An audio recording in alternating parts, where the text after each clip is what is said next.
Mari kita membaca Alkitab setiap hari bersama Sektor 5. Hari ini kita akan membaca Kisah Para Rasul pasal yang ke-14. Di Ikonium pun kedua rasul itu masuk ke rumah ibadat orang Yahudi, lalu mengajar sedemikian rupa, sehingga sejumlah besar orang Yahudi dan orang Yunani menjadi percaya. Tetapi orang-orang Yahudi yang menolak pemberitaan mereka memanaskan hati orang-orang yang tidak mengenal Allah dan membuat mereka gusar terhadap saudara-saudara itu.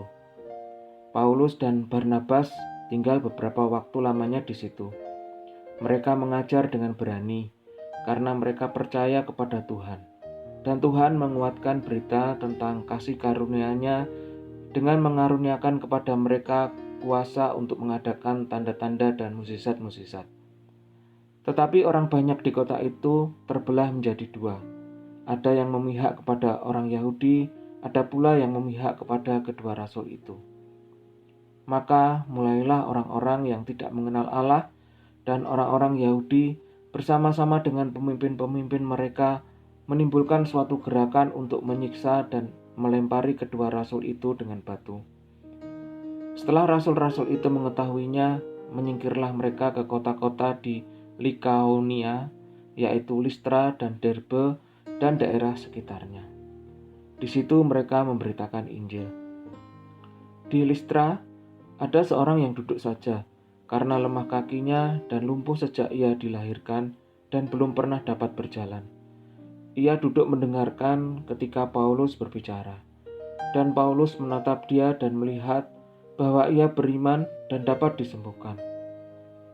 Lalu kata Paulus dengan suara nyaring, "Berdirilah tegak di atas kakimu." Dan orang itu melonjak berdiri lalu berjalan kian kemari. Ketika orang banyak melihat apa yang telah diperbuat Paulus, mereka itu berseru dalam bahasa Likaonia, "Dewa-dewa telah turun ke tengah-tengah kita dalam rupa manusia." Barnabas mereka sebut Zeus dan Paulus mereka sebut Hermes karena ia yang berbicara. Maka datanglah imam dewa Zeus yang kuilnya terletak di luar kota, membawa lembu-lembu jantan dan karangan-karangan bunga ke pintu gerbang kota untuk mempersembahkan korban bersama-sama dengan orang banyak kepada rasul-rasul itu. Mendengar itu, Barnabas dan Paulus mengoyakkan pakaian mereka, lalu terjun ke tengah-tengah orang banyak itu sambil berseru, "Hai kamu sekalian, mengapa kamu berbuat demikian? Kami ini adalah manusia biasa sama seperti kamu. Kami ada di sini untuk memberitakan Injil kepada kamu, supaya kamu meninggalkan perbuatan sia-sia ini dan berbalik kepada Allah yang hidup, yang telah menjadikan langit dan bumi, laut dan segala isinya. Dalam zaman yang lampau, Allah membiarkan semua bangsa menuruti jalannya masing-masing.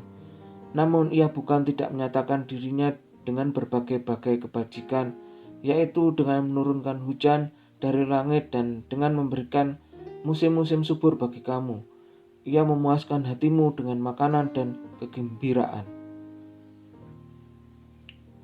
Walaupun rasul-rasul itu berkata demikian, namun hampir-hampir tidak dapat mereka mencegah orang banyak mempersembahkan korban kepada mereka.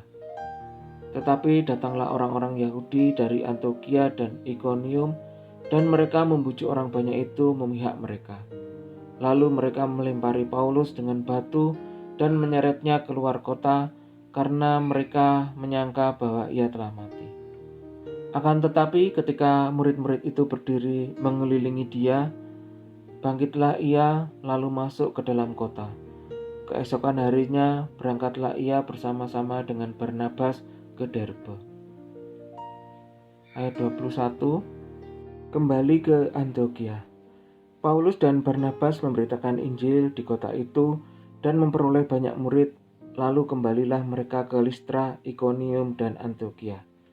Di tempat itu mereka menguatkan hati murid-murid itu dan menasihati mereka supaya mereka bertekun di dalam iman dan mengatakan bahwa untuk masuk ke dalam kerajaan Allah kita harus mengalami banyak sengsara. Di tiap-tiap jemaat, rasul-rasul itu menetapkan penatua-penatua bagi jemaat itu, dan setelah berdoa dan berpuas,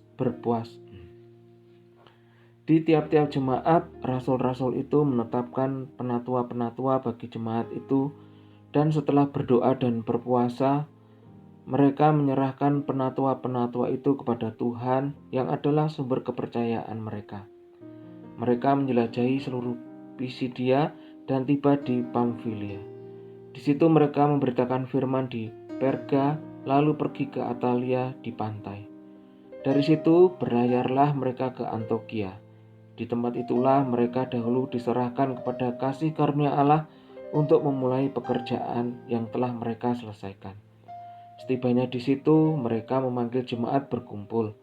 Lalu mereka menceritakan segala sesuatu yang Allah lakukan dengan perantaraan mereka, dan bahwa Ia telah membukakan pintu bagi bangsa-bangsa lain kepada iman.